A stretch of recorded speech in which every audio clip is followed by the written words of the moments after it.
ലഹരിയുടെ വിവിധമായ പദാർത്ഥങ്ങളാകട്ടെ കുല്ലു മുസ്കിരിൻ ഹറാം. ഒരു പൊതുവായ ധാരണയുണ്ട്, കുല്ലു മുസ്കിരിൻ ഹറാം. ഏതൊരു സാധനം നിന്റെ വായിലേക്ക് ഒഴിക്കുന്നുവോ അത് ഒഴിക്കുന്നതാകട്ടെ, വെക്കുന്നതാകട്ടെ, നാക്കിന്റെ അടിയിൽ വെക്കുന്നതാകട്ടെ, നാവിന് കുത്തിവെക്കുന്നതാവട്ടെ, കുല്ലു മുസ്കിരിൻ ഹറാം. നിന്റെ സാമാന്യ ബുദ്ധിയെ ബാധിക്കുന്നതാണോ എന്നാൽ ലഹരി ഉണ്ടാക്കുന്ന എല്ലാ വസ്തുക്കളും നിഷിദ്ധമാണ്. അത് പാൻപരാഗാകട്ടെ, ഗഞ്ചാവാകട്ടെ, വീര്യമേറിയ കോളകളാവട്ടെ, ഏതുമാകട്ടെ, നിന്റെ സാമാന്യ ബുദ്ധിയുടെ ബാലൻസ് തെറ്റിക്കുന്നതാണെങ്കിൽ അത് നിഷിദ്ധമാണെന്ന് പറഞ്ഞു കൊടുത്തു ആദരവായ പ്രവാചകൻ നബി മുഹമ്മദ് മുസ്തഫ. ഉറക്കെ പറ, ആദരവായ പ്രവാചകൻ നബി മുഹമ്മദ് മുസ്തഫ സല്ലല്ലാഹു അലൈഹി വസല്ലമ. ഒരു കാലഘട്ടത്തിന്റെ ഏറ്റവും പ്രധാനപ്പെട്ട പേക്കൂത്തുകൾ ഇതായിരുന്നു. മദ്യപാനം ഒരു സമൂഹത്തെ എങ്ങനെയാണ് തലയ്ക്ക് പിടിച്ചത്? ആദരവായ പ്രവാചകൻ നബി മുഹമ്മദ് മുസ്തഫ, ആദരവായ പ്രവാചകൻ നബി മുഹമ്മദ് മുസ്തഫ സല്ലല്ലാഹു അലൈഹി വസല്ലമ കൈവാലയത്തിന്റെ മത്താഫിലിടുന്നു ഖുർആൻ ഓതിയിട്ട് മക്കക്കാരെ, ചെറുപ്പക്കാരെ നന്നാവണേ എന്ന് പറഞ്ഞപ്പോ പ്രവാചകൻ സല്ലല്ലാഹു അലൈഹി വസല്ലമയുടെ നേരെ എതിരി നിന്നിട്ട് കൈവാലയത്തിന്റെ ഭിത്തിയിലേക്ക് കാല് ചാരി വെച്ച്, മുഹമ്മദേ, നീ ആരെയാണ് നന്നാക്കാൻ ശ്രമിക്കുന്നത്? ആരോടാണ് നീ വഅദ് പറയുന്നത്? ഞങ്ങൾ ആരെന്നറിയോ? മുഹമ്മദേ സല്ലല്ലാഹു അലൈഹി വസല്ലം പ്രവാചകന്റെ നേരെ കൈയെത്തിയിട്ടവര് പറഞ്ഞതാണ്, അഹ്യാനൻ നജുറു ഇലാ അഖീനാ ഇദാ ലം യജുറു ബിഹി ഇല്ലാ അഖാന. ഇതുപോലെ പറഞ്ഞൊരു ചെറുപ്പക്കാർ ലോകത്തുണ്ടായിട്ടില്ല. റസൂലുള്ളാഹി സ്വല്ലല്ലാഹു അലൈഹി വസല്ലം നന്നാവണേ, പള്ളിയിലൊക്കെ വരണേ എന്ന് വഅദ് പറഞ്ഞപ്പോ ആ മക്കയിലെ ചെറുപ്പക്കാർ അവര് പ്രവാചകന്റെ നേരെ പറഞ്ഞ വാക്കാണ്, മുഹമ്മദേ സല്ലല്ലാഹു അലൈഹി വസല്ലം, നീ ആരെയാണ് വഅദ് പറഞ്ഞിട്ട് നന്നാക്കാൻ പോണത്? ഞങ്ങൾ ആരാന്നറിയാവോ? അഹ്യാനൻ നജുറു ഇലാ അഖീന ഇദാ ലം യജുറു ബിഹി ഇല്ലാ അഖാന. രാവിലെ മുതൽ വൈകുന്നേരം വരെ വ്യഭിചരിക്കാൻ ഒരാളെ കിട്ടാതെ നിരാശയായിട്ടിരിക്കുമ്പോ ഞങ്ങളുടെ മുമ്പിലൂടെ ഞങ്ങളുടെ സഹോദരിമാരെ നടന്നു പോകുമ്പോ അന്ന് വ്യഭിചരിക്കാൻ ഒരാളെ കിട്ടിയില്ലെങ്കിൽ സ്വന്തം സഹോദരിയെ കിടപ്പറയിൽ കൊണ്ടുപോയി വ്യഭിചരിക്കുന്ന ആളുകളാണ് ഞങ്ങൾ. വ്യഭിചരിച്ചു എന്ന് മാത്രമല്ല, എന്റെ പെങ്ങളെ ഞാൻ ഇന്നലെ എന്റെ കിടപ്പറയിലെ കിടത്തിയെന്ന് കൈവാലയത്തിന് മുമ്പിൽ വെച്ച് പരസ്യമായി പറയാൻ ഉളുപ്പില്ലായിരുന്ന ഒരു ജനതയായിരുന്നു 6-ാം നൂറ്റാണ്ടിലെ ജനത. ലഹരി അവരുടെ തലക്ക് പിടിച്ചപ്പോ ഈ ഒരു ചരിത്രം എന്താ നമ്മൾ പറയുന്നത്? ലഹരി തലക്ക് പിടിച്ചാൽ പിന്നെ മുമ്പിലൂടെ പോകുന്നത് പെങ്ങളാണോ എന്നൊരാൾക്ക് തിരിച്ചറിയാൻ കഴിയാതെ വരും. ഇത് ആദ്യമായിട്ട് ഇത് പറഞ്ഞത് മക്കക്കാരാണ്. 6-ാം നൂറ്റാണ്ടിലെ ജാഹിലിയ കാലഘട്ടക്കാർ, ദ ഡാർക്ക് ഏജ് എന്ന് ചരിത്രകാരന്മാര് പറഞ്ഞ്, ഞാൻ പറയണ കാര്യം നിങ്ങൾക്ക് മനസ്സിലാവണുണ്ടോ? ഞാൻ എങ്ങോട്ടാ വരണം നിങ്ങൾക്ക് മനസ്സിലാവണുണ്ടോ? ആദ്യമായി റസൂലുള്ളാഹി ഇവിടെ പള്ളിയിൽ വഅദ് നടക്കുന്നുണ്ട്. ഉറൂസിന് 10 ദിവസം, അപ്പുറത്തെ ഉറൂസിന് 20 ദിവസം. ഒരു മാർച്ച് ഏപ്രിലായ പിന്നെ കാസർഗോഡ് ജില്ല നടക്കണ വഅദ് പോലൊരു വഅദ് മദീനയെ പോലും നടക്കണില്ല. കാരണം എല്ലാ മക്കാമുകളിലും ഉറൂസ് നടക്കുന്ന സമയത്താണ്. ഒരു മാർച്ച് ഏപ്രിൽ മെയ് അല്ലെ, കാസർഗോഡ് ജില്ലയിലെ പരിപാവനമായ എല്ലാ മക്കാമുകളിലും ഉറൂസ് നടക്കുന്ന ഒരു സമയം മാർച്ച് ഏപ്രിൽ മാസങ്ങളാണ്. അന്ന് നടക്കുന്നത് പോലെ ഒരു വഅദിന്റെ ഒരു തുടർച്ച ഒരിടത്തുണ്ടാവാറില്ല. അപ്പൊ കാസർഗോഡ് വഅദിന് കുഴപ്പമൊന്നുമില്ല, ഉപദേശങ്ങൾ കുഴപ്പമില്ല. പള്ളിയിൽ വെള്ളിയാഴ്ച ഖത്തീബുമാർ അവരുടെ ഉത്ബോധന പ്രസംഗങ്ങൾ നടത്തുന്നുണ്ട്. ഇതൊക്കെ നടത്തിയിട്ടും ഇങ്ങനെയുള്ള വാർത്തകൾ കേൾക്കാൻ കാരണമെന്തെന്ന് ചോദിച്ചാൽ, ആരാ ഇപ്പൊ ഞങ്ങൾ വഅദ് കേട്ടിട്ട് നിങ്ങളെ നന്നാക്കാൻ വരണത് ആരാ?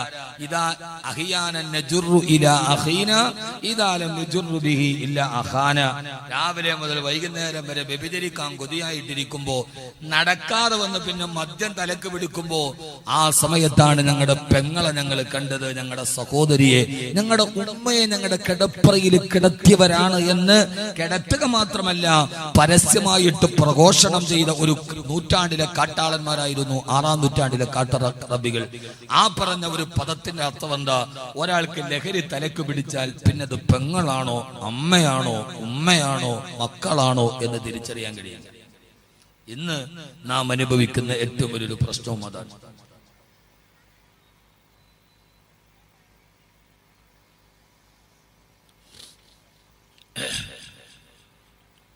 ഇന്ന് നമ്മൾ അനുഭവിക്കുന്ന ഏറ്റവും പ്രധാനപ്പെട്ട ഒരു വിഷയവും അവിടെ തന്നെയാണ്. കഴിഞ്ഞ കുറെ മാസങ്ങളായി കഴിഞ്ഞ കുറെ മാസങ്ങളായി കേരളത്തിന് മുഴുവനും ഓരോ ദിവസവും പത്രം തുറക്കുമ്പോ കേൾക്കുന്നത് അത്ര നല്ല കാര്യമല്ല. അങ്ങനെ നടുങ്ങിത്തെറിച്ചു നിൽക്കുമ്പോഴാണ് ഒരു പാവപ്പെട്ട 8 വയസ്സുകാരി പെണ്ണ് കൊല്ലം ജില്ലയിലെ കുണ്ടറയിൽ ആത്മഹത്യ ചെയ്തു. പോലീസ് അറസ്റ്റ് ചെയ്ത് നോക്കുമ്പോ ആ കുട്ടിയെ പീഡിപ്പിച്ചത് മുത്തച്ഛനാണ്. മുത്തച്ഛനാരാ? മുത്തച്ഛൻ ചില്ലറക്കാരനല്ല, മൂപ്പര വലിയ ആവറുകളാണ്. അദ്ദേഹം സ്വന്തം മകളെയും ബലാത്സംഗം ചെയ്തു എന്ന് മാത്രമല്ല, ആ മകളുടെ 2 പെൺമക്കളെയും ക്രൂരമായി തന്റെ വീടിന്റെ ഉള്ളിൽ പീഡിപ്പിച്ചിരുന്ന ജരാനരകൾ ബാധിച്ച മുത്തച്ഛനെ അറസ്റ്റ് ചെയ്തു കേരള ലോകത്ത്.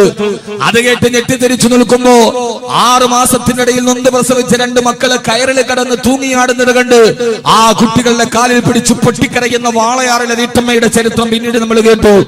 അങ്ങനെ അത്ഭുതപ്പെട്ടു നിൽക്കുമ്പോഴാണ് ഈ അടുത്ത സമയത്ത് കേരളം ഞെട്ടിത്തെറിച്ചു നിന്ന 2 വാർത്തകൾ കേട്ടത്. ഒന്ന്, എറണാകുളം ജില്ലയിൽ 12 വയസ്സുകാരൻ അച്ഛനായി അത്രേ. അമ്മയുടെ വയസ്സോ 14 വയസ്സ്. എല്ലാവരും പറയുന്നത് ഈ രാജ്യത്തിലെ ഏറ്റവും പ്രായം കുറഞ്ഞ അച്ഛൻ 12 വയസ്സുകാരനാൽ 14 വയസ്സുകാരി ഗർഭിണിയാവുകയും ആ പെണ്ണ് പ്രസവിക്കുകയും ചെയ്ത വാർത്ത കേട്ട് കേരളം മുഴുവനും പിതാവിന്റെ വയസ്സ് എത്രയാ? 12. പിതാവിന്റെ വയസ്സ് 12. മുത്തപ്പരി തോതാറായിട്ടില്ല, പാലപല തുടങ്ങാറായിട്ടില്ല. അതിനിപ്പുറം അവൻ ഫീലും ഫായിലും അഫൂലും ഒക്കെ കഴിഞ്ഞു. 12ാമത്തെ വയസ്സിൽ പാലപല പറഞ്ഞു കൊടുക്കാറായിട്ടില്ല. ആ സമയത്ത് മനസ്സിലാക്കണവർക്ക് മനസ്സിലായാൽ മതി.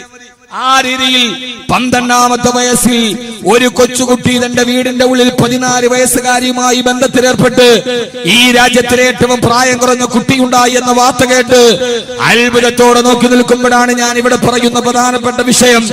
ഈ കഴിഞ്ഞ ദിവസം നാം പത്രത്തിലൂടെ വന്നത്, ഭർത്താവ് ഗൾഫിലാണ്, ഭാര്യ മാത്രമാണ് നാട്ടിലുള്ളത്. ആ ഭാര്യ ഗർഭിണിയായി. പരപുരുഷന്റെ സ്പർശനം ഇതേവരെ ഏറ്റിട്ടില്ലാത്തൊരു പാവപ്പെട്ട പെണ്ണ്, അവള് ഗർഭിണിയാണ് എന്ന് സ്ഥിരീകരിക്കപ്പെട്ടപ്പോ ആ പെണ്ണിനെ നാട്ടുകാര് വിരലുകൂടി. ആ പെണ്ണ് തന്നെ നിരപരാധിത്വം തെളിയിക്കാൻ വേണ്ടി ഭർത്താവിന്റെ മുമ്പിൽ പൊട്ടിക്കരഞ്ഞു. അവസാനം നിരപരാധിത്വം തെളിയിക്കാൻ വേണ്ടി പിന്നാമ്പുറങ്ങളിലോട്ട് കടന്നുപോയപ്പോഴാണ് കേൾക്കുന്നത്, ആ പെണ്ണിനെ മയക്കുമരുന്ന് നൽകി ഒരു പാവപ്പെട്ട അമ്മയെ, ലഹരിക്കടിമയായ കഞ്ചാവിനടിമയായ 14 വയസ്സുകാരൻ രാത്രിയിൽ തന്നെ മാതാവ് കിടന്നുറങ്ങുന്നതിന് മുമ്പ് ആ മാതാവിന്റെ ഭക്ഷണത്തിൽ ലഹരി മരുന്ന് കരുതി കൊടുത്ത് അവരെ മയക്കി കിടത്തിയിട്ട് മാനഭംഗം ചെയ്ത് സ്വന്തം മകനാൽ 14 വയസ്സുള്ള മകനാൽ ഗർഭിണിയാക്കപ്പെടേണ്ട ഒരു മാതാവിന്റെ കഥ നമ്മൾ ഈ പരിസര പ്രദേശത്ത് നിന്ന് കേൾക്കുന്നത്. എന്റെ പ്രിയപ്പെട്ട സഹോദരങ്ങളെ, ഞാൻ നിങ്ങളോട് പറയാൻ വരുന്നത് ഇവിടുത്തെ ചെറുപ്പക്കാരെ കുറിച്ചല്ല.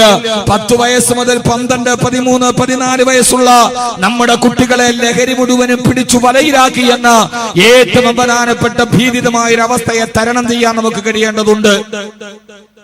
ലഹരി മരുന്ന്, ആ വാർത്ത നമ്മൾ കേട്ടു. നിങ്ങളൊക്കെ വാർത്ത വായിച്ചില്ലേ? വായിച്ചോ ഇല്ല? പടച്ചോനെ, നിങ്ങൾ അറിഞ്ഞില്ലേ? ഇതെന്ത് കൗമാണ് പടച്ചോൻ വരാനെ. നിങ്ങൾ ഈ വാർത്ത അറിഞ്ഞോ ഇല്ലയോ ഒന്ന് പറ. എന്നിട്ടാണ് എന്റെ ബാക്കി ഒരു ചോദ്യം. അറിഞ്ഞു കഴിഞ്ഞിട്ട് ഇനി ഇത് എന്റെ വീട്ടിലോ എന്റെ പരിസരത്തോ ആവർത്തിക്കപ്പെടാതിരിക്കാൻ നിങ്ങൾ എന്ത് മുൻകരുതലാണ് എടുത്തത്?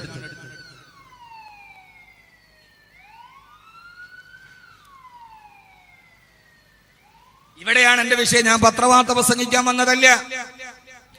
ഇങ്ങനെ കുറെ നാളുകളായി മുത്തച്ഛനാൽ പീഡിപ്പിക്കപ്പെടുന്ന കൊച്ചുമകൾ, വീടിന്റെ ഉള്ളിൽ ബുദ്ധിമുട്ട് അനുഭവിക്കുന്ന പെൺകുട്ടികൾ, കേരളത്തിലെ ഏറ്റവും പ്രധാനപ്പെട്ട പ്രശ്നം ഇവിടുത്തെ കൊച്ചുകുട്ടികൾ പീഡിപ്പിക്കപ്പെടുന്നത് വേശ്യാലയത്തിലല്ല, ബസ് സ്റ്റാൻഡുകളിലല്ല, അവരവരുടെ വീടുകളുടെ ഉള്ളിലാണ് പെൺകുട്ടികൾ സുരക്ഷിതരല്ലാത്തത് എന്ന് വരുമ്പോ ഇത് നമ്മുടെ വീടുകളിൽ, നമ്മുടെ അയൽപക്കങ്ങളിൽ, നമ്മുടെ മഹല്ലുകളിൽ ആവർത്തിക്കപ്പെടാതിരിക്കാൻ ഈ വാർത്ത വായിച്ചിട്ട് കീറിക്കളഞ്ഞു എന്നതിനപ്പുറം നാം എന്ത് മുൻകരുതലാണ് ചെയ്തത്?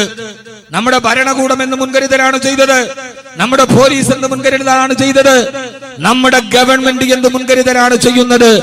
ലഹരി മുഴുവനും നമ്മുടെ വീടുകളുടെ മുമ്പിൽ വന്ന് പിടിമുറുക്കുമ്പോ എന്റെ പ്രിയപ്പെട്ട മാതാപിതാക്കളോട് രാവിലെ മുതൽ വൈകുന്നേരം വരെ ജീവിതത്തിന്റെ 2 അറ്റം തമ്മിൽ കൂട്ടിമുട്ടിക്കാനുള്ള പെടാപ്പാടിന്റെ നടുവിൽ മക്കളെ നാളെ ഒരു പ്രതീക്ഷയായി വളർത്തിക്കരുന്ന മാതാപിതാക്കളോട് നാം എന്ത് മുൻകരുതലാണ്? നമ്മുടെ മക്കൾ വളർന്നു വരുമ്പോ ലഹരി മാഫിയ നമ്മുടെ വീടിന്റെ ഉള്ളിൽ, ആ പാവ അമ്മ അറിഞ്ഞില്ലല്ലോ തന്റെ മകൻ കഞ്ചാവിനടിമയാണെന്ന്. നമ്മുടെ കുട്ടികൾ പോകുന്ന സ്കൂളിന്റെ മുമ്പിൽ ലഹരി മാഫിയ അത് പറ്റാന്ന് പറഞ്ഞാൽ പറയുന്നവർക്കെതിരെ പിന്നീട് പ്രകോപനമുണ്ടാക്കുക. ഞാൻ എന്റെ പ്രിയപ്പെട്ട സഹോദരങ്ങളോട് ഓർമ്മിപ്പിക്കുകയാണ്, ഗവൺമെന്റിന് ബാധ്യതയില്ലേ? പഞ്ചായത്തിന് ബാധ്യതയില്ലേ? മഹല്ല് കമ്മിറ്റിക്ക് ബാധ്യതയില്ലേ? ഇമാമിങ്ങൾക്ക് ബാധ്യതയില്ലേ? രക്ഷകർത്താക്കൾക്ക് ബാധ്യതയില്ലേ? പ്രബോധകന്മാർക്ക് ബാധ്യതയില്ലേ? ഈ ലഹരി മാഫിയുടെ കൈകളിൽ എങ്ങാനും നമ്മുടെ മക്കൾ അകപ്പെട്ടു പോയാൽ, ഉസ്താദേ എന്റെ മകൻ പെട്ടിട്ടില്ല എന്ന് നമ്മൾ ആശ്വസിച്ചാൽ, എന്റെ പ്രിയപ്പെട്ട സഹോദരങ്ങളെ, ദുരന്തങ്ങൾ നമ്മളെ തേടി വരും. അതുകൊണ്ട് നാം ചെയ്യേണ്ട ചില മുൻകരുതലുകളുണ്ട്. അള്ളാഹു മനസ്സിലാക്കാൻ ബോധം നൽകട്ടെ. ലഹരി മാഫിയ കേരളത്തിൽ പിടിമുറുക്കുന്നു. മദ്യത്തെ ആർക്കും വേണ്ട, ഇപ്പൊ എല്ലാവർക്കും കഞ്ചാവ് ലഹരിയും മതി. എന്ത് നടപടിയാണ് ഗവൺമെന്റ് എടുത്തിട്ടുള്ളത്? അതേതെങ്കിലും ഇപ്പോഴത്തെ ഗവൺമെന്റ്, ഇമ്മ LDF ഇമ്മ UDF ഏതു ആവട്ടെ, രണ്ടാലൊരു ഏത് ഗവൺമെന്റുകളാകട്ടെ, ഗവൺമെന്റുകൾ ഇത് നടപടിയായി എടുത്തിട്ടുള്ളത്. ഈ നാട്ടിലെ അവസാനത്തെ മയക്കുമരുന്ന് കച്ചവടക്കാരനും കൊല ചെയ്യപ്പെടുകയോ ജയിലടക്കപ്പെടുകയോ അവർ സ്വയം കീഴടങ്ങി ഈ നിയമത്തിന് മുമ്പിൽ വരുന്നത് വരെ എനിക്ക് വിശ്രമമില്ല എന്ന് പ്രസംഗിച്ച ആളാണ് ഫിലിപ്പീൻസിന്റെ പ്രസിഡന്റായിരുന്ന റോഡ്രിക്സ്. എടുത്ത സമയത്ത് അദ്ദേഹം പ്രസംഗിച്ചതാണ്. അദ്ദേഹം എന്ത് ചെയ്തു എന്നറിയോ? ലഹരി മാഫിയ അമർച്ച ചെയ്യാൻ വേണ്ടി പൊതുജനങ്ങളുടെ കയ്യിൽ തോക്ക് കൊടുത്ത് ലഹരി മാഫിയെ വെടിവെച്ച് വീഴ്ത്തി. അവസാനത്തെ മയക്കുമരുന്ന് കച്ചവടക്കാരനും ഇവിടെ വീഴുന്നത് വരെ എനിക്ക് വിശ്രമമില്ല എന്ന് അദ്ദേഹം പറയുമ്പോ, ഈ കഴിഞ്ഞ ലോക്സഭാ തെരഞ്ഞെടുപ്പിൽ പഞ്ചാബിൽ അമരീന്ദർ സിംഗിന്റെ നേതൃത്വത്തിലുള്ള കോൺഗ്രസ് സർക്കാർ അധികാരത്തിൽ വന്നു. ആ കോൺഗ്രസ് മുന്നണി തെരഞ്ഞെടുപ്പിനെ നേരിടുമ്പോൾ അവരുടെ പ്രകടന പത്രികയിൽ ആദ്യം പറഞ്ഞത് പഞ്ചാബിനെ ഞങ്ങൾ ലഹരി മുക്തമാക്കുമായിരുന്നു എന്നായിരുന്നു പ്രകടന പത്രികയുടെ വാഗ്ദാനം. ഇന്ത്യ രാജ്യത്തിന്റെ ധാന്യപുര എന്ന പേരറിയപ്പെട്ട പഞ്ചാബ് ഇന്ന് ഇന്ത്യയുടെ ഏറ്റവും വലിയ ലഹരിയുടെ ധാന്യപുരയായി മാറി. നമ്മുടെ കേരളമോ മലബാർ അടക്കമുള്ള പ്രദേശങ്ങൾ ലഹരി നമ്മുടെ വീട്ടിലേക്ക് വരുമ്പോ അവര് നോട്ടമിടുന്നത് നമ്മുടെ 12, 13, 14 വയസ്സുള്ള നമ്മുടെ പൊന്നോമനകളെ ആകുമ്പോ, രാവിലെ മക്കളെ പറഞ്ഞു വിട്ടാൽ വൈകുന്നേരം തിരിച്ചു വരുന്നത് വരെ എവിടേക്കാണ് മക്കൾ പോകുന്നത്, ആരുമായിട്ടാണ് കൂട്ടുകൂടുന്നത് എന്ന് തിരിച്ചറിയാൻ കഴിയാത്ത രീതിയിൽ നമ്മുടെ വീടുകൾക്കുള്ളിലേക്ക് ലഹരി മാഫിയകൾ കടന്നു വരുമ്പോ, എന്റെ പ്രിയപ്പെട്ട സഹോദരങ്ങളോട് സഹോദരിമാരോട് ആദരവായ പ്രവാചകൻ നബി മുഹമ്മദ് മുസ്തഫ, ഉറക്കപ്പറ, ആദരവായ പ്രവാചകൻ നബി മുഹമ്മദ് മുസ്തഫ സല്ലല്ലാഹു അലൈഹി വസല്ലം പഠിപ്പിച്ചു തന്നതുപോലെ നമ്മുടെ പ്രിയപ്പെട്ട മക്കളെ നാളെ നമ്മുടെ ജീവിതത്തിന്റെ അവസാന ഭാഗത്ത് നമുക്കൊരു അത്താണിയായി, എന്റെ ആരോഗ്യം നെട്ടപ്പെട്ടിട്ട് ഞാൻ കിടപ്പറയിൽ കിടക്കുമ്പോ, കട്ടിലിൽ കിടക്കുമ്പോ എനിക്കൊരു ഊന്നുപടിയായിട്ടാണ് മക്കളെ ഞാൻ വളർത്തുന്നതെങ്കിൽ, എന്റെ പ്രിയപ്പെട്ട സഹോദരങ്ങളെ സഹോദരിമാരെ, 10-ാം വയസ്സ് മുതൽ 11, 12, 13 വയസ്സുള്ള കൊച്ചുകുട്ടികള് ലഹരിക്കവര് അടിമകളാക്കപ്പെടുമ്പോ ഞാൻ എന്റെ പ്രിയപ്പെട്ട സഹോദരങ്ങളോട് പറഞ്ഞു തരുന്നത്, അവസാനം നമ്മൾ കൈകുടിച്ചിട്ട് വിലപിച്ചിട്ട് കാര്യമില്ല. നമ്മുടെ മക്കളെ കാര്യത്തിൽ നമ്മൾ ശ്രദ്ധിക്കണേ. ആ മക്കളെ നമ്മൾ ആ രീതിയിൽ വളർത്തിക്കൊണ്ടുവരണേ. ഒരു ഇസ്ലാമിക സാഹചര്യത്തിൽ ആ മക്കളെ വളർത്താനുള്ള ബാധ്യത ആദരവായ പ്രവാചകൻ നബി മുഹമ്മദ് മുസ്തഫ സല്ലല്ലാഹു അലൈഹി വസല്ലം പറയുകയാ, അല്ലാഹുവിന്റെ പ്രവാചകൻ പഠിപ്പിച്ചു തന്നത്, നിങ്ങളുടെ മക്കളോട് നിങ്ങൾക്ക് ചില ബാധ്യതകളുണ്ട്. ഇത് ഒരിക്കൽ കൂടി പറയാൻ കാരണം നമ്മുടെ മക്കൾ വളർന്നു വരേണ്ടവരല്ലേ. ആ മക്കളെ ചെറുപ്പത്തിലേ തന്നെ അവർക്ക് സംസ്കാരം പഠിപ്പിച്ചു കൊടുക്ക്, അവർക്ക് തർബീയത്ത് പഠിപ്പിച്ചു കൊടുത്ത് ആ മക്കളെ നല്ല വഴിയിലൂടെ നടത്തേണ്ട ബാധ്യത നമുക്ക്. എന്റെ പ്രിയപ്പെട്ട കാസർഗോഡ് ചെറുപ്പക്കാരാ,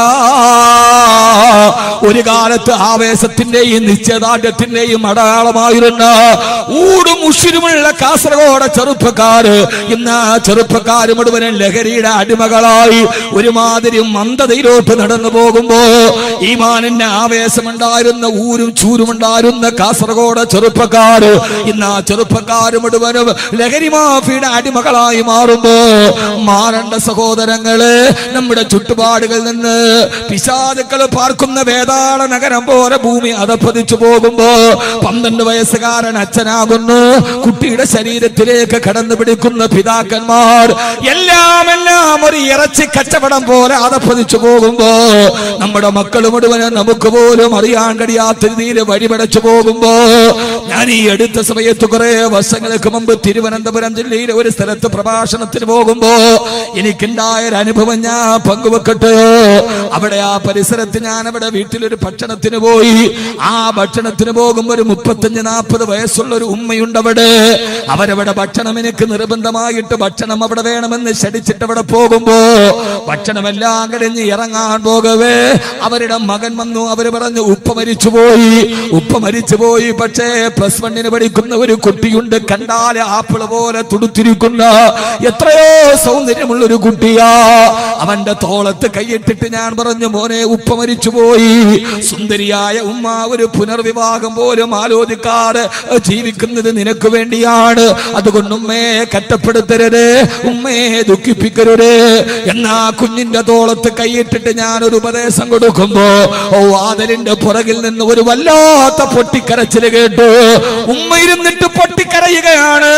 ഞാനോത്തു ഭർത്താവിനെ കുറിച്ച് എന്റെ പിതാവിനെ കുറിച്ച് പറഞ്ഞപ്പോൾ ഉണ്ടായ ഒരു ദുഃഖമായിരിക്കാം. എന്റെ കൂടെ ഉണ്ടായിരുന്ന ഖത്തീബിനോട് പറഞ്ഞു, ഉസ്താദിനോട് എനിക്ക് ഒറ്റക്കൊന്ന് സംസാരിക്കണം. ഞാനും ആ ഖത്തീബും കൂടി വെളിയിലോട്ട് വരുമ്പോ അവര് വന്നിട്ട് എന്നോട് പറഞ്ഞത്, ഉസ്താദേ, ഞാൻ ചോദിച്ചു എന്തിനാ കരയുന്നത്?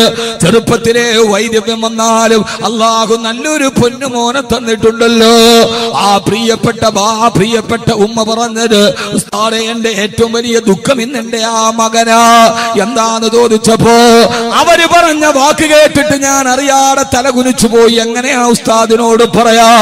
ഉസ്താദേ, രാത്രിയിൽ എന്റെ ബെഡ്റൂമിന്റെ കുറ്റിയിടാതെ കിടക്കാൻ എനിക്ക് പേടിയാ. ആരെ പേടിച്ചിട്ടാ? അപ്പുറത്തെ കള്ള് കച്ചവട കാരണയല്ല, ചന്തയിലെ നൊട്ടോറിയസ് ക്രിമിനലിനെയല്ല, അപ്പുറത്ത് കിടന്നുറങ്ങുന്ന എന്റെ +1 പഠിക്കുന്ന മകനെ പേടിച്ചിട്ട് കുറ്റിയിടാതെ കിടക്കാൻ എനിക്ക് പേടിയാ. ഏത് സമയത്തും അവൻ എന്റെ ശരീരത്തിലേക്ക് തുറച്ചു നോക്കുകയാ. ഏത് സമയത്തും ഞാൻ മീൻ വെട്ടാനിരിക്കുമ്പോ അടുക്കളയിലിരിക്കുമ്പോ അടുക്കള പണി ചെയ്യുമ്പോ എന്റെ വസ്ത്രാന്തരങ്ങൾ മാറിപ്പോകുമ്പോ എന്റെ ശരീരത്തിലേക്കൊരു വല്ലാത്ത നോട്ടം നോക്കുന്ന മകനെ എനിക്ക് പേടിയാന്നാ കേരളത്തിന്റെ ഉമ്മ പറയും. എന്റെ പ്രിയപ്പെട്ട സഹോദരി, ഞാനിതൊക്കെ പറയുന്നത് കേരളത്തിന്റെ ഇടുക്കി ജില്ലയിലെ തേക്കടി എന്ന വിനോദസഞ്ചാര കേന്ദ്രത്തില് 19 വയസ്സുകാരി പെണ്ണിനെ മാനഭംഗന്തയില് ആരോ അവളെ കരുത്ത് ഞെരിച്ചു കൊന്നിട്ട് അവളുടെ തല ഒരു വൃക്ഷത്തിന്റെ പൊത്തിലേക്ക് കുത്തിക്കയറ്റിയത്രേ. അവസാനം പ്രതി അറസ്റ്റ് ചെയ്തു. ആരെന്നറിയോ? ആ 9 വയസ്സുകാരി പൊന്നുമോളുടെ കൂടെ സ്കൂളിൽ പോകുന്ന ഒരേ ഓട്ടോറിക്ഷയിൽ സഞ്ചരിക്കുന്ന തൊട്ടടുത്തുള്ള 14 വയസ്സുകാരനാണ് പ്രതിയെ കൊണ്ടുവന്ന് പോലീസ് ഉദ്യോഗസ്ഥർ ചോദിച്ചു, നിനക്ക് 9 വയസ്സുള്ള അടുത്തിരിക്കുന്ന പൊന്നുമോളോട് ഈ ചിന്ത തോന്നാൻ കാരണമെന്തെന്ന് ചോദിക്കവേ ആ കുട്ടി പറഞ്ഞ മറുപടി ഓരോ മാതാപിതാക്കളോട് ഞാൻ പങ്കിടുകയാണ്. ആ കുട്ടി പറഞ്ഞു, എനിക്കെന്റെ സഹപാഠിയോട് ഇത് തോന്നാൻ കാരണം വാപ്പ മദ്യപാനിയാണ്. വൈകുന്നേരം മദ്യവെച്ചിലേക്ക് കെട്ട് വാപ്പ ഒരു CD-യുമായിട്ട് വരും. രാത്രിയിൽ വാപ്പയും ഉമ്മയും അത് ഒന്നിച്ചിരുന്നിട്ട് ബ്ലൂ ഫിലിമിന്റെ CD കാണാറുണ്ട്. അടുത്ത് കിടന്നിട്ട് ഉറക്കം നടിച്ചിട്ട് പലപ്പോഴും ഞാനിത് കണ്ടിട്ടുണ്ട്. മാതാപിതാക്കളില്ലാത്ത സമയത്ത് ആ CD ഞാൻ പലപ്പോഴും പ്ലേ ചെയ്ത് കണ്ട് അതിൽ നിന്നാണ് എന്റെ വികാരങ്ങൾ വഴിതെറ്റി പോയതെന്ന് കേരളത്തിന്റെ 14 വയസ്സുകാരൻ പോലീസ് ഉദ്യോഗസ്ഥരോട് മറുപടി പറയുമ്പോ ആർക്ക് നേരെയാണ് വിരൽ ചൂണ്ടേണ്ടത്? ഈ 14 വയസ്സുകാരൻ വഴിപടച്ചു പോയപ്പോ അവനെയാണോ കല്ലെറിയേണ്ടത്? അതല്ല അവന്റെ മനസ്സിലെ അനാശാസ്യത്തിന്റെ വിത്തുകൾ പൂകിയ മാതാപിതാക്കളെയാണോ കല്ലെറിയേണ്ടത്? ആരാണ് ഈ കുട്ടിയെ വഴിപടപ്പിച്ചത്? അതുകൊണ്ടാണ് ഖുർആൻ പറയുന്നത്, നാളെ പരലോകത്ത് പടച്ചറപ്പിന്റെ നരകത്തിന്റെ മുമ്പ് ചില മക്കൾ അല്ലാഹുവിനോട് പറയുമത്രേ, അല്ലാഹുവേ, ചില മക്കളെ അല്ലാഹു നരകത്തിന്റെ അഗാധമായ തീനാളങ്ങളിലേക്ക് വലിച്ചെറിയാൻ പോകുമ്പോ ആ മക്കൾ പറയും, അല്ലാഹുവേ റബ്ബനാ ആതിഹിം ളഅഫൈനി മിനൽ അദാബ് വൽഅൻഹും ലഅനൻ കബീറാ. പടച്ചവനെ, ഞങ്ങളെ വഴിപടപ്പിച്ചത് ഈ മാതാപിതാക്കളാണ്, ഞങ്ങളെ വഴിതെറ്റിച്ചത് ഞങ്ങളുടെ മാതാപിതാക്കളാണ്. റബ്ബനാ, ഞങ്ങളുടെ രക്ഷിതാവേ, ആതിഹിം ളഅഫൈനി മിനൽ അദാബ്, ഞങ്ങൾക്ക് തരുന്ന ശിക്ഷയുടെ 2 ഇരട്ടി ഞങ്ങളുടെ മാതാപിതാക്കൾക്ക് കൊടുക്കണേ. വൽഅൻഹും വല്ലനുഹും അലനന കബീറാ. അല്ലാഹു ആ സമൂഹത്തെ ശപിക്കുമെന്ന് ഖുർആൻ പറയുമ്പോ എന്റെ പ്രിയപ്പെട്ട സഹോദരങ്ങളെ, നമ്മുടെ മക്കൾ വളർന്നു വരുന്നത് പിശാചുക്കൾ പാർക്കുന്ന ഒരു നഗരത്തിലാണ്. ആ പൈശാചികതയുടെ വക്കിലേക്ക് വീടാതിരിക്കാ നമ്മുടെ മക്കളെ നല്ല അന്തരീക്ഷത്തിൽ വളർത്തണേ. അല്ലാഹു നമുക്ക് തൗഫീഖ് നൽകി അനുഗ്രഹിക്കുമാറാകട്ടെ. അല്ലാഹു നമ്മുടെ മക്കളെ നേർവഴിയിലാക്കട്ടെ. ആമീൻ പറയും. ആമീൻ പറയാത്തോണ്ട് എനിക്ക് തോന്നുന്നു എല്ലാവരും മക്കൾ നല്ല നേർവഴിയിലാണെന്നാണ്. ആണോ? ആണെങ്കിൽ അൽഹംദുലില്ലാഹ്, അല്ലാഹുവിനെ നിലനിർത്തി തരട്ടെ. അല്ലെങ്കിൽ പിന്നെ ആമീൻ പറയാത്തതിന് ഇപ്പൊ എന്ത് പറഞ്ഞാലും അവ നന്നാവണ കോളൊന്നും ഇല്ല എന്ന് മനസ്സിൽ കരുതിയിട്ടാണ്. ആ രീതിയിൽ വഴിവെറ്റിപ്പോ രണ്ട് സാധ്യതയാണ്. ഒന്നുകിൽ അവര് നല്ല മക്കളാണ്, അല്ലെങ്കിൽ ഇനി എന്തായാലും ഇനി ഇവൻ തിരിച്ചു വരൂല എന്ന നിരാശയാണ്. രണ്ടാലൊന്നുണ്ടാവാം. അള്ളാഹു നമ്മുടെ മക്കളെ നല്ല മക്കളാക്കി തരട്ടെ. അതിനെന്താ ചെയ്യുക? വേറെ കുറെ നമ്മൾ വായിട്ട് പറഞ്ഞിട്ട് കാര്യമില്ല. ഇനിയുള്ള തലമുറയെങ്കിലും നന്നാവണം. മൈക്ക് നന്നാക്കി ആദ്യം വെച്ചവര് വെക്ക്. റോഡിൽ കിടന്ന് ബഹളം ഉണ്ടാക്കല്ലേ. പരമാവധി ആളുകൾ അകത്തോട്ട് നിൽക്കുക. റോഡിൽ നിൽക്കരുത്. ഒന്നാമത് റോഡ് നല്ല സ്പീഡുള്ള റോഡ്, ഏറ്റവും കൂടുതൽ അപകടം നടക്കുന്ന റോഡാണ് ഇപ്പോൾ. അതുകൊണ്ട് ഈ ഒരു വലിയ ജനക്കൂട്ടം ഒരു അപകടത്തിന്റെ സാധ്യതയിലേക്ക് പോകരുത്. പരമാവധി ആളുകൾ അകത്തോട്ട് നിൽക്കുക. റോഡിന്റെ സൈഡിൽ ആരും നിൽക്കരുത്, നിൽക്കാൻ പാടില്ല. ഗതാഗതത്തിന് തടസ്സം ഉണ്ടാവാൻ പാടില്ല. ഇല്ലെങ്കിൽ ആ പള്ളിയിലൊക്കെ സ്ഥലമുണ്ട്, ഇതിന്റെ സൈഡിലൊക്കെ ഉണ്ട്, വന്ന് നിന്നോളി. അള്ളാഹു നമുക്ക് ബോധം നൽകി അനുഗ്രഹിക്കട്ടെ.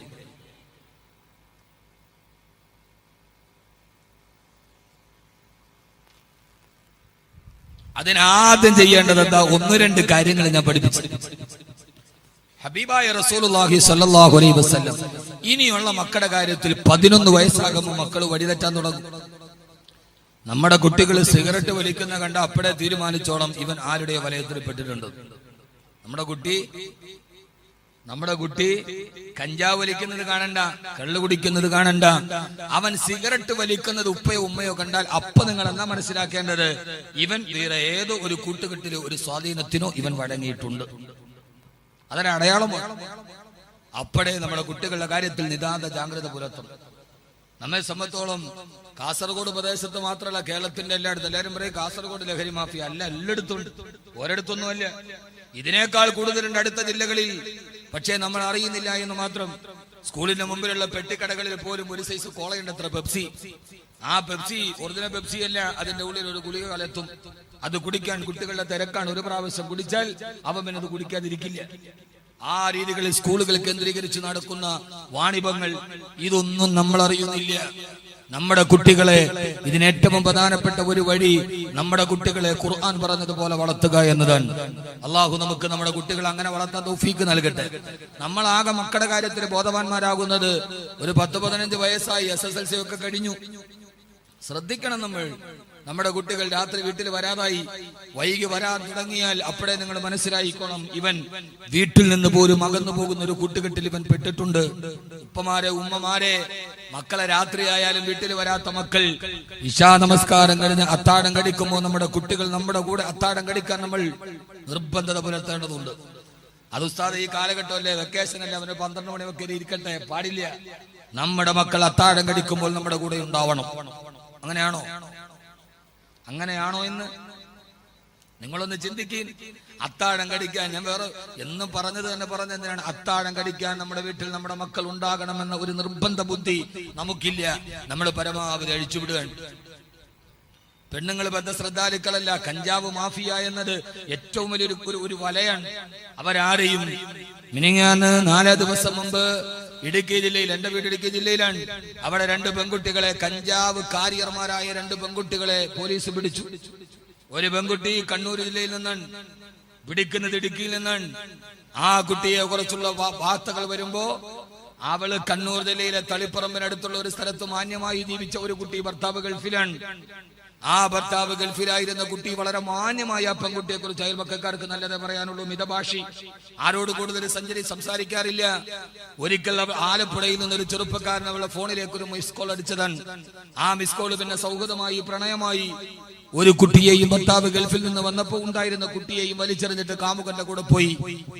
ആ പെണ്ണിനെ പിന്നെ ആളുകൾ അറിയുന്നത് പിന്നെ ഒരു വിവരമില്ല. പിന്നെ അവൾ കഞ്ചാവ് കച്ചവടക്കാരന്റെ കാരിയറായി മാറി. കണ്ണൂർ ജില്ലയിലെ തളിപ്പറമ്പിനടക്കുള്ള ഒരു ഗൃഹാന്തരീക്ഷത്തിന്റെ ഉള്ളിൽ സ്വസ്ഥമായി തന്റെ ഭർത്താവിന്റെ കൂടെ നാട്ടുകാർക്കും അയൽവക്കക്കാർക്കും നല്ല അഭിപ്രായത്തോടെ ജീവിച്ച ഒരു പെൺകുട്ടിയെ കഞ്ചാവ് കച്ചവടവുമായി ബന്ധമുള്ള ഒരാൾ മിസ്കോളിലൂടെ പരിചയപ്പെട്ടപ്പോൾ എങ്ങനെയാണ് അച്ചടക്കമുള്ള ആ പെൺകുട്ടി പിന്നെ കഞ്ചാവിന്റെ കാരിയറായി മാറിയത് എന്ന് ചിന്തിക്കുമ്പോ ഞാൻ ഈ വിഷയം പറയാൻ കാരണം നമ്മുടെ സമൂഹത്തെ മുഴുവനും ചൂഴ്ന്നു നിൽക്കുന്ന ഒരു വലയുണ്ട്. അറിയാതെ തൊട്ടുപോയാൽ മനുഷ്യനെ മുഴുവനും ചുറ്റി വരയുന്ന ഒരു വല. ആ വലയിൽപ്പെട്ട പിന്നെ എഴുന്നേറ്റ് വന്നിട്ടില്ല.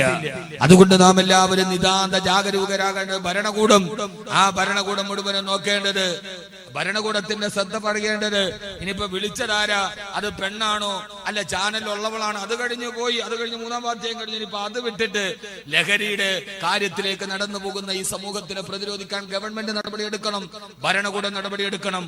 മഹല്ല് കമ്മിറ്റികൾ ബോധവൽക്കരണ ക്ലാസുകൾ നടത്തണം. ഇമിയമായങ്ങൾ അതിനുവേണ്ടി മഹല്ല് കമ്മിറ്റിയുടെ ജോലി പൈസ പിരിക്കലും ഉറൂസ് നടത്തലും മാത്രമല്ല.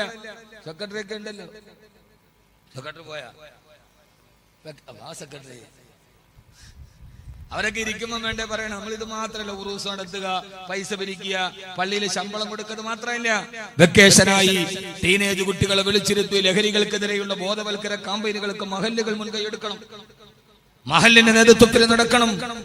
അങ്ങനെയാണ് വെള്ളിയാഴ്ച നിസ്കരിക്കാൻ വേണ്ടി മാത്രമല്ല പള്ളി, ആ പള്ളിയുടെ ചുറ്റുഭാഗത്ത് സമൂഹത്തിന്റെ സംസ്കരണ പ്രവർത്തനങ്ങൾ നടക്കണം. മഹല്ല് കമ്മിറ്റിയും പണ്ഡിത നേതൃത്വവും ഇസ്ലാമിക സംഘടനകൾ നേതൃത്വം നൽകി ലഹരിക്കെതിരെ ജനകീയ പ്രതിരോധത്തിന്റെ ചെറുപ്പുനിൽപ്പുകൾ നടത്തണം.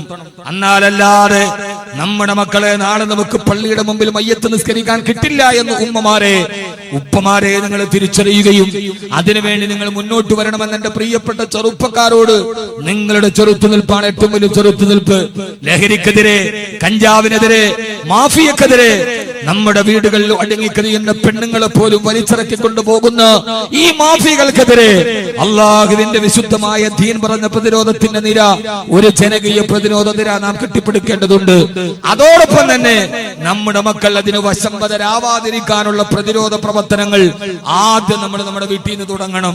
എന്ന് പറഞ്ഞാൽ 10ാം ക്ലാസ്സിൽ വന്ന കുട്ടി കഞ്ചാവ് വലിക്കണമെന്ന് ആരോ പറഞ്ഞു, ഉമ്മായും പാപ്പായും ഇങ്ങനെ നിലവിളിയായി നേരെ വന്നിട്ട് ഇവിടെ വന്നിട്ട് അള്ളാഹു എന്നെ മോനെ രക്ഷിക്കണേ അള്ളാഹുവേ എന്നും പറഞ്ഞ് പള്ളിക്കലെ കാളിയാരുടെ മുമ്പിൽ 100 രൂപ കൊടുത്തിട്ട് ദുആ ചെയ്യിപ്പിച്ചാൽ ഈ മോൻ പെട്ടെന്ന് ഇങ്ങനെ നന്നായി വരില്ല.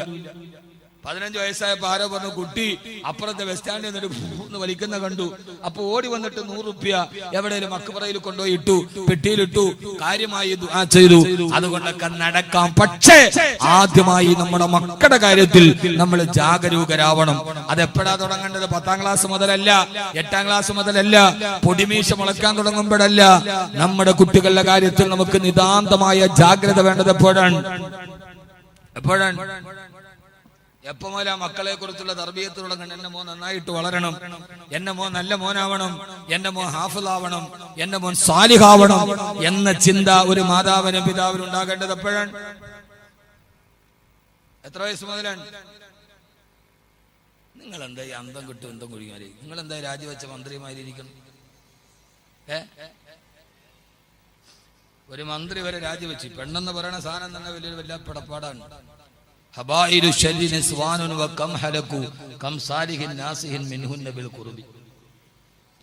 പക്ഷെ ഒരു കാര്യം, മന്ത്രി രാജിവെക്കാതിരിക്കുകയോ ചെയ്യട്ടെ, ആ ചെയ്തത് അത്ര നല്ലതാണ് എന്ന അഭിപ്രായം എനിക്കില്ല.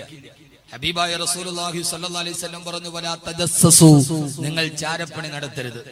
നിങ്ങൾ രഹസ്യമായി ഒരാളുടെ ദൗർബല്യങ്ങളിലേക്ക് നിങ്ങൾ ചുഴിഞ്ഞന്വേഷിക്കാൻ പാടില്ല. വലാ തജസ്സസു വലാ തബാഗദു വലാ തദാബറു വലാ തനാഫശു. ഒരാളുടെ ഇടയിലേക്ക് നിങ്ങൾ ഒരു പുരുഷനെ വഴിതെറ്റിക്കാൻ വേണ്ടി ഒരു പെണ്ണ് ഒരുമ്പെട്ടിറങ്ങിയാൽ അതുകൊണ്ട് ഞാൻ LDF UDF എനിക്ക് മത വിമത രണ്ടും ഇല്ല. പക്ഷെ ഞാൻ പറഞ്ഞത് അള്ളാന്റെ റസൂൽ 14 നൂറ്റാണ്ട് മുന്നേ വലാ തജസ്സസു, ചാരപ്പണി നടത്തരുത്, രഹസ്യപ്പണി നടത്തരുത്, ആ രീതിയിൽ ഒരാളെ നിങ്ങൾ അപമാനിക്കരുത് എന്ന് ഹബീബായ നബി മുഹമ്മദ് മുസ്തഫ. പിന്നെ അദ്ദേഹം ചെയ്തത് തെറ്റോ ശരിയോ അത് അദ്ദേഹം തമ്മിലാവട്ടെ.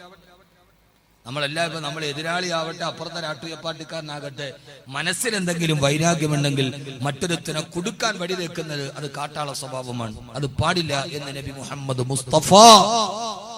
അതാണ് ഇസ്ലാം.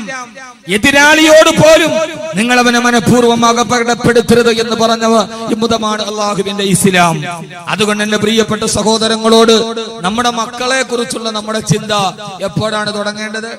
ഞാൻ കുറഞ്ഞ സമയത്തിനുള്ളിൽ ഇൻഷാ അല്ലാഹ് അതൊന്ന് പറയാം. എപ്പോഴാ തുടങ്ങേണ്ടത്? എത്രാം വയസ്സ് മുതലാ? ഞാൻ ഇങ്ങനെ ചടപടാന്ന് പറയാ, നിങ്ങൾ കേട്ടിട്ട് പോവുക, അതുകൊണ്ടൊരു കഥയില്ല. 7ാമത്തെ വയസ്സ് മുതൽ. ഇപ്പൊ മുതല 7. കാരണം മദ്രസയെ പഠിച്ചിട്ടുണ്ട് 7ാമത്തെ വയസ്സിൽ മക്കളോട് നിസ്കരിക്കാൻ പറയണം. അത് വെച്ചിട്ടാണ് നിങ്ങൾ മക്കളെ കുറിച്ചുള്ള ചിന്ത 7ാമത്തെ വയസ്സിലാകണമെന്ന് പറയണം. 7ാമത്തെ വയസ്സിലാണോ? ആണോ? അങ്ങനെ അഭിപ്രായമുള്ളവരൊന്ന് കൈ പൊക്കി നോക്കട്ടെ. പടച്ചോനെ ആരും പൊക്കണില്ല. ശരിയാണ് മനുഷ്യന്മാരെ, നിങ്ങളൊന്ന് പൊക്കിയും. 7ാമത്തെ വയസ്സിലാണെന്ന് അഭിപ്രായമുള്ളവരൊക്കെ ഒന്ന് കൈ പൊക്കി നോക്കട്ടെ. കുറച്ചു പേരേ ഉള്ളൂ. എന്നാ ഈ പൊക്കാത്തവരൊന്ന് പറയാം, എത്രാമത്തെ വയസ്സിലാണ്? 5.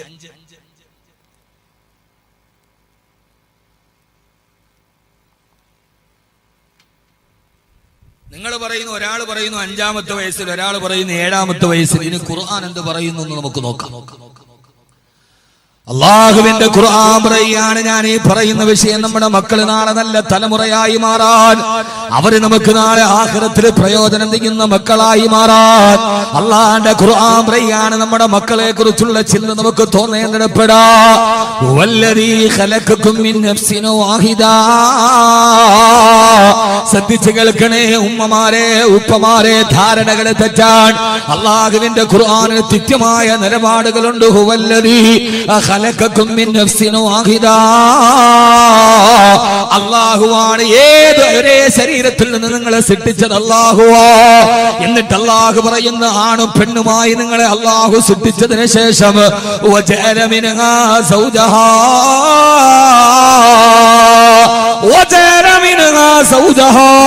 നിങ്ങളുടെ ഇടയിൽ നിന്ന് അല്ലാഹു നിങ്ങൾക്കൊരു ഭാര്യമാരെ തെരഞ്ഞെടുത്തു തന്നു. സൂറത്തുൽ അനാം. നിങ്ങൾ അങ്ങനെ ആണും പെണ്ണുമായി സൃഷ്ടിക്കപ്പെട്ട് നിങ്ങളുടെ കല്യാണം കഴിഞ്ഞു. നിങ്ങളുടെ ജീവിതത്തിലേക്ക് ഒരു പെണ്ണ് കടന്നു വന്നു. ആ പെണ്ണിനെ അല്ലാഹു നിങ്ങളുടെ ജീവിതത്തിലേക്ക് നൽകിയതെന്തിനാ? ലിയസ്കുന ഇലൈഹാ. നിങ്ങളുടെ ജീവിതത്തിന് സമാധാനം ഉണ്ടാവാ, നിങ്ങളുടെ ജീവിതത്തിന് സമാധാനം നൽകാനാണ് അല്ലാഹു വിവാഹം കഴിക്കാൻ പറഞ്ഞത്. ഇനി ഖുർആൻ പറയുന്ന ആയത്തിലേക്ക് നിങ്ങളെ ഞാൻ ശ്രദ്ധ ക്ഷണിക്കട്ടെയോ? അങ്ങനെ നിങ്ങളുടെ വിവാഹം കഴിഞ്ഞു. ആ വിവാഹം കഴിഞ്ഞതിന് ശേഷം ഫലമ്മാ തഗശാഹാ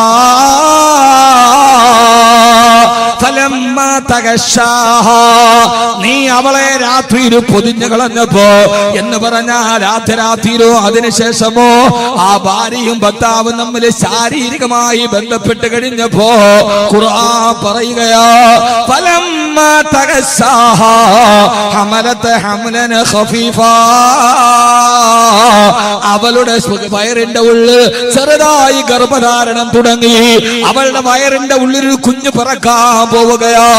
രാത്രിയിൽ അവനവളെ പൊതിഞ്ഞു കഴിഞ്ഞപ്പോ ഹമലത ഹംലൻ ഖഫീഫാ. അവളുടെ വയറിന്റെ ഉള്ളിൽ ഗർഭപാത്രത്തിന്റെ ഉള്ളിൽ ഒരു കുഞ്ഞുണ്ടാവാൻ പോകുന്നു എന്ന സൂചന കിട്ടി. എത്ര വിശാലമായിട്ടാണ് ഖുർആൻ പറയുന്നത്. ഫലമ്മാ തഗശാഹാ അവനും അവളും തമ്മിൽ ശാരീരിക ബന്ധത്തിൽ ഏർപ്പെട്ടപ്പോ ഹമലത്ത് ഹംലൻ ഖഫീഫ. നിങ്ങൾ എന്നെ നോക്കണുണ്ടോ ഇല്ലേ? ഹമലത്ത് ഹംലൻ ഖഫീഫ. ഖുർആൻ ഈ ആയത്ത് പള്ളിക്കകത്തുള്ള ഖുർആനിലുണ്ട്. ചെറുതായിട്ടൊരു ഗർഭധാരണം തുടങ്ങി. ഇതന്നെ വലുതല്ല, ചെറുതായ ഒരടയാളം ഉണ്ടായി. എന്താ അടയാളം? ഞാൻ പറഞ്ഞു തരണോ? ഭാര്യയും ഭർത്താവും തമ്മിൽ ബന്ധപ്പെട്ടപ്പോ ഗർഭിണിയാണോ പ്രഗ്നന്റ് ആണോ എന്ന് പെണ്ണിന് സംശയം ഉണ്ടായി. ആ വിവരം ആദ്യം അറിയുന്നത് പെണ്ണാണ്. ആണാണോ?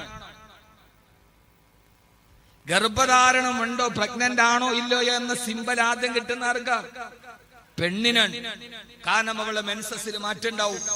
അത് ആണിനില്ലാത്തത് കൊണ്ട് ആണിന് മനസ്സിലാവൂല. പക്ഷെ ചില ആണുങ്ങൾക്ക് ഇപ്പൊ ഈ മാസക്കുളിയുടെ പ്രശ്നം ഉണ്ടോ എന്ന് തോന്നിപ്പോകും. എന്താണെന്നറിയാവോ? ബാങ്ക് വിളിക്കണവരതായി ഈ മിനാരത്തിലും ഈ പള്ളിക്കുറ്റിയിലും കൈയും കാലും കയറ്റി വെച്ച് വർത്താനം പറയും. ബാങ്ക് വിളി കേട്ടവർ ഒറ്റ ഓട്ടോ വെളിയിലോട്ട്. അപ്പൊ അതിന്റെ അർത്ഥം പള്ളി കയറാൻ പറ്റാത്ത എന്തോ അസുഖമുണ്ടെന്നല്ലോ. ബാങ്ക് വിളിക്കണവരെ പള്ളിയുടെ മുമ്പിലുണ്ട്. ബാങ്ക് വിളിച്ചാൽ പിന്നെ പള്ളിക്കകത്ത് ഓടും. അപ്പൊ എന്തോ പള്ളി കയറാൻ പറ്റാത്ത ഒരു അസുഖമുണ്ടെന്നല്ലേ. ഈ പെണ്ണിനാണ് ആദ്യം സൂചന കിട്ടുന്നത്, ഞാൻ ഗർഭിണിയാവാൻ പോകുന്നു. അങ്ങനെ ഒരു സൂചന അവൾക്ക് കിട്ടിയാൽ പ്രഗ്നന്റ് ആണ് എന്നറിഞ്ഞാൽ ഒരു പെണ്ണ് ആദ്യം ആ സന്തോഷ വാർത്ത വിളിച്ചറിയിക്കേണ്ടത് ആരെയാ? ഇതൊക്കെ ഖുർആനാണ്, വേറെ ഒന്നുമല്ല. ഖുർആൻ, അള്ളാന്റെ ഖുർആൻ പറയാം, ഒരു പെണ്ണ് ഗർഭിണിയാണോ എന്നറിഞ്ഞാൽ ആദ്യം അത് ഈ ഖുർആൻ ഒന്ന് പഠിക്കണ്ട മക്കളെ, ഈ ഖുർആൻ ഒന്ന് പഠിക്ക്. അത് പറയേണ്ടത് ആരോടാണെന്ന് പോലും ഖുർആൻ പറയുന്നു. ആരെയാ വിളിച്ച് പറയേണ്ടത്? പെണ്ണിന് പ്രഗ്നന്റ് ആണെന്ന് റിസൾട്ട് വന്നു ലബോറട്ടറിയിൽ, ഉടനെ അവള് ഫോളോ എടുത്തിട്ട് അപ്പാ എനിക്ക് വിശേഷം അല്ല, അവൾ ആദ്യം പറയേണ്ടത് അവളുടെ ഭർത്താവിനോടാണ്.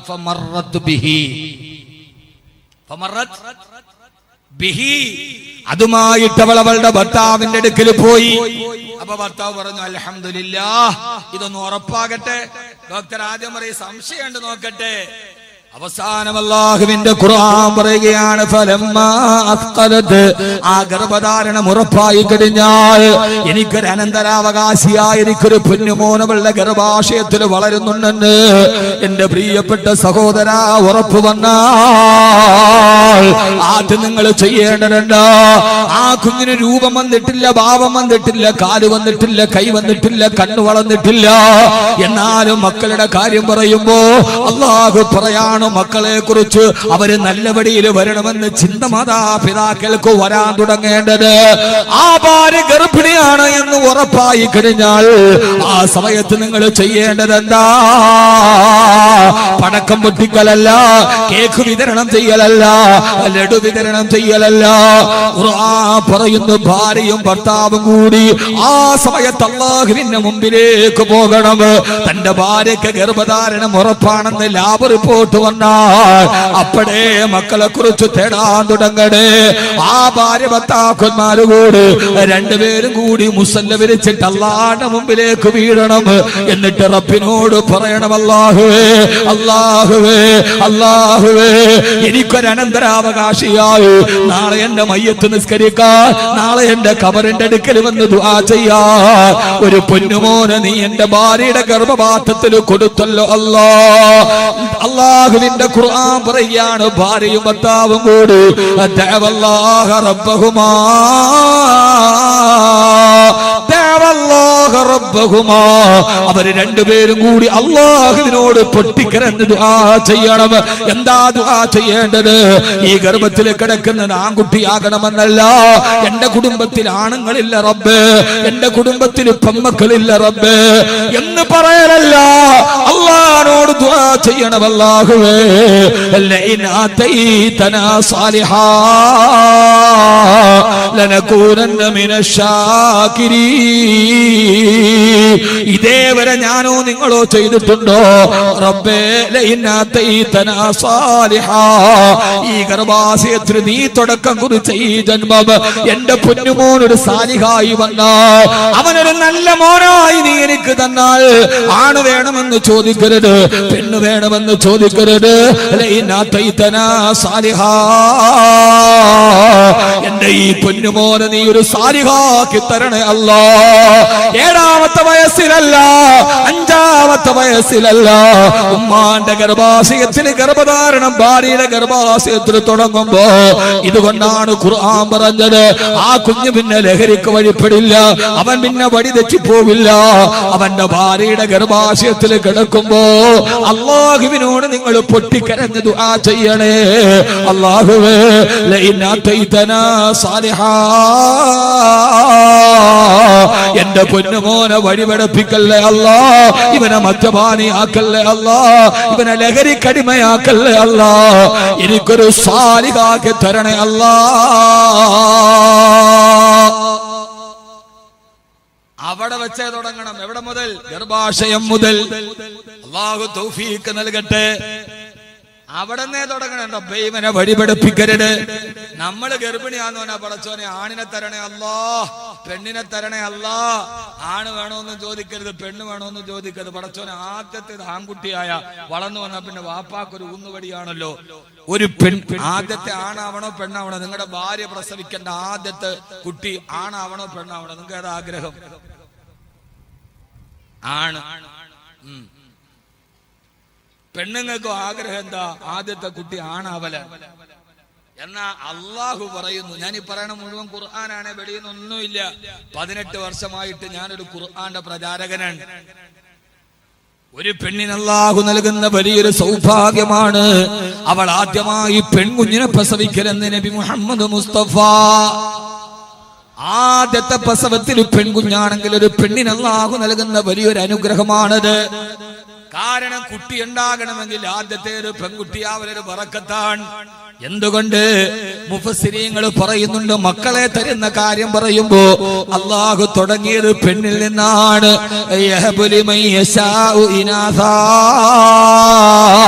വയഹബു ലിമൻ യശാഉ ദുകൂർ. സൂറത്തു സുഹുർഫാണ് ലില്ലാഹി മുൽക്കുസ് സമാവാതി വൽ അർദ് യഹബു ലിമൻ യശാഉ ഇനാസാ. അവൻ ആഗ്രഹിക്കുന്നവർക്ക് അവൻ പെൺമക്കളെ കൊടുക്കും. രണ്ടാമത് അവൻ ആഗ്രഹിക്കുന്നവർക്ക് അവൻ ആൺകുട്ടികളെ കൊടുക്കും. ഔ യുസവ്വിജുകും ദുക്റാനം വ ഇനാസാ. അവൻ ഉദ്ദേശിക്കുന്നവർക്ക് ആണുങ്ങളെയും പെണ്ണുങ്ങളെയും കൊടുക്കും. ഇവിടെ അല്ലാഹു ആദ്യം പറഞ്ഞത് ആരുടെ കാര്യമാണ്? അതെ, ലഹബു ലിമൻ യശാഉ ഇനാസാ. ആദ്യം പെൺമക്കളെ തരും. ഖുർആൻ ആദ്യം എന്നത് പെൺകുഞ്ഞിനെയാണ്. അതൊരു പെണ്ണ് ആദ്യത്തെ പ്രസവം പെണ്ണാകല് വലിയ ബറക്കത്താണ്. അല്ലാഹു നമുക്ക് പെൺമക്കളെ തരട്ടെ. ഇനിയിപ്പോ എല്ലാം ഇങ്ങോട്ട് വന്നു പോയില്ല. ഇനിയിപ്പോ പറഞ്ഞിട്ട് എന്താ കാര്യം? എന്റെ ആദ്യത്തെ 2 ആണാണ്, മൂന്നാമത്തെയാണ് പെണ്ണ്. നമ്മുടെയൊക്കെ നാട്ടിലൊരു പഴഞ്ചൊല്ലുണ്ട്, 3-ാം കാല് പെൺകാലാണെങ്കിൽ പൊൻകാലം.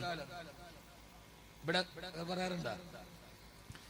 നമ്മുടെ നാട്ടിലൊക്കെ വലിയൊരു പറച്ചിലുണ്ട്, 3-ാം കാല് പെൺകാലാണെങ്കിൽ പിന്നെ പൊൻകാലാണെന്ന്. 3-ാമത്തെ പെൺകുട്ടിയാണ് പിന്നെ വാപ്പാക്കൊക്കെ വലിയ ഉയർച്ച വരുമെന്നാണ്. എന്റെ മോക്കിപ്പോ 4 വയസ്സായി. ഒരർത്ഥത്തിൽ എന്റെ മോള് വന്നതിന് ശേഷം വലിയ ബറക്കത്താണ്. അതിനുമ്പില്ലാന്നല്ല, ഇത് കുറച്ചുകൂടി വസ്ദാദ ഹുസ്ന.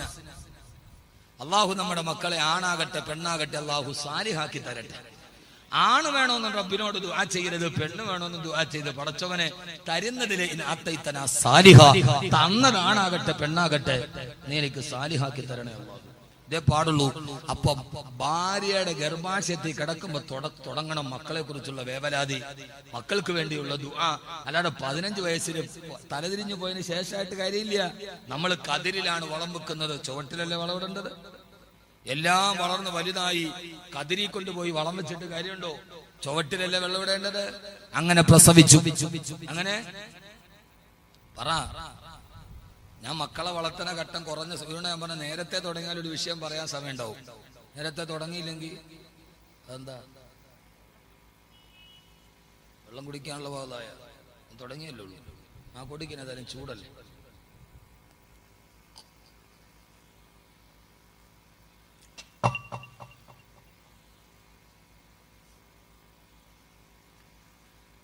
അല്ലേ തന്നെ പേടി, അതിൻ്റെ ഇടയിൽ വേണ്ടാത്ത ശബ്ദങ്ങളും ഉണ്ടാക്കാം. അള്ളാഹു നമുക്ക് ബോധം നൽകുമാറാകട്ടെ.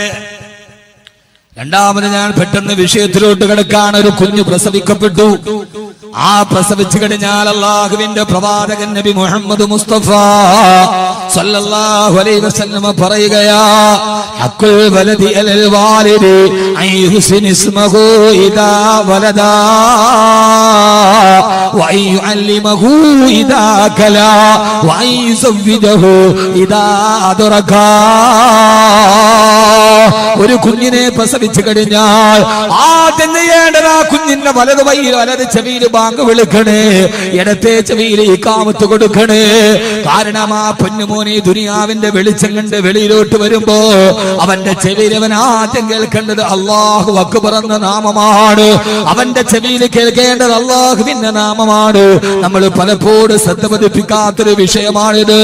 നമ്മുടെ കുഞ്ഞുങ്ങൾ ആദ്യമേ തന്നെ ഇവിടെ ചെവിയിൽ അല്ലാഹനെ കുറിച്ച് പഠിപ്പിച്ചു കൊടുക്കണേ, അല്ലാഹനെ കുറിച്ചുള്ള ചിന്ത കൊടുക്കണേ. അങ്ങനെ കൊടുത്തു കഴിഞ്ഞാൽ ഹബീബായ നബി സല്ലല്ലാഹു അലൈഹി വസല്ലം പറഞ്ഞു തരികയാ, ഹഖുൽ വലദി അലൽ വാലിദി. മാതാപിതാക്കൾക്കും മക്കളോടുള്ള കടമ മക്കൾക്ക് മാതാപിതാക്കളോട് മാത്രമല്ല, മാതാപിതാക്കൾക്ക് മക്കളോടുള്ള ബാധ്യതയുണ്ട്. അതിലൊന്നാമത്തെ ബാധ്യത അൻ യുഹ്സിന ഇസ്മഹു ഇദാ വലദാ. അവൻ ജനിച്ചു കഴിഞ്ഞാൽ അവനൊരു നല്ല പേരിട്ട് കൊടുക്കണേ. ഒരാളുടെ പേര് മാതാപിതാക്കൾ തീരുമാനിക്കുന്നതാണ്. അതുകൊണ്ട് ഒരാളുടെ പേര് വെക്കുമ്പോ ആ കുഞ്ഞിന് നിങ്ങൾ നല്ല പേര് വെച്ചു കൊടുക്കണേ. ഒന്നാമത്തെ കടമ ഒരു നല്ല പേര് വെച്ചു കൊടുക്കല. പേരിലും കാര്യമുണ്ട്. മഹാനായ ഉമർ റളിയല്ലാഹു അൻഹുവിന്റെ മുമ്പിൽ ഒരാൾ വന്നു ചോദിച്ചു, നിന്റെ പേരെന്താ? അബ്ദുന്നാർ, തീയുടെ അടിമ. നിന്റെ വീടിന്റെ പേരെന്താ? ബൈത്തുന്നാർ, തീയുടെ വീട്. ഉമർ റളിയല്ലാഹു അൻഹു പറഞ്ഞു, നിന്റെ കാര്യവും അങ്ങനെ തന്നെ ആവാനാണ് സാധ്യത. ചരിത്രത്തിൽ കാണാം, ആ മനുഷ്യനയാളുടെ വീടിന് തീ പിടിച്ചിട്ടാണ് മരിച്ചുപോയത്. അതുകൊണ്ട് പേരുകളിൽ പ്രസക്തിയുണ്ട്. പേരിടുമ്പോൾ നിങ്ങൾ നിങ്ങളുടെ മക്കൾക്ക് ഏറ്റവും നല്ല പേരിടണമെന്ന് ആദരവായ പ്രവാചകൻ നബി മുഹമ്മദ് മുസ്തഫ.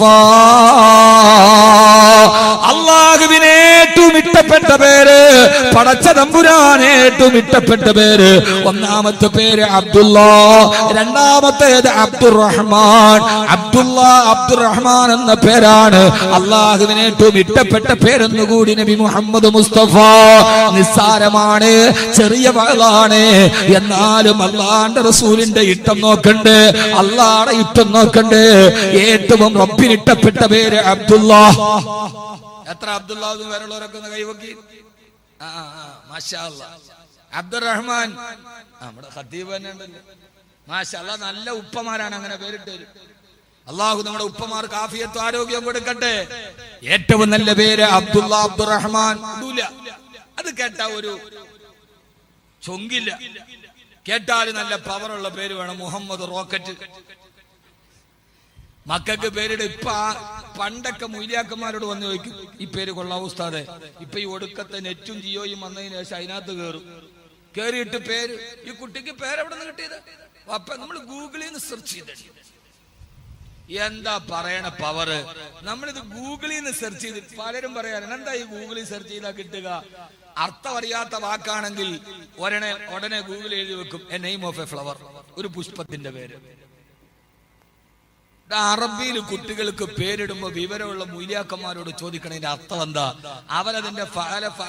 അവരതിന്റെ വസിന് നോക്കിയിട്ട് പറയും ഇതാണ് പേരിന്റെ അർത്ഥം. അല്ലാതെ ഗൂഗിളിൽ കയറിയാൽ അവൻ മീസാൻ അവാമിൽ ഓതിയതാണ്. അതിനകത്ത് അറിയില്ലെങ്കിൽ പറയും ഒരു പുഷ്പത്തിന്റെ പേര്. പേരിടുമ്പോ നല്ല പേരിടണം. വാപ്പാടെ ഉമ്മാന്റെ പേരിന്റെ ആദ്യം വെച്ചിട്ട് പേരിടുന്ന പരിപാടി നിർത്തണം. ഉമ്മാപ്പാന്റെ പേര് ബാസിത്ത്, ഉമ്മാന്റെ പേര് അസൂറ. വാപ്പാന്റെ ബായും ബാസിത്തിന്റെ ബായും അസൂറയുടെ സൂറും കൂടെ കേട്ടിട്ട് മോന് പേരിട്ട് ബാസൂർ. എന്താ അർത്ഥം?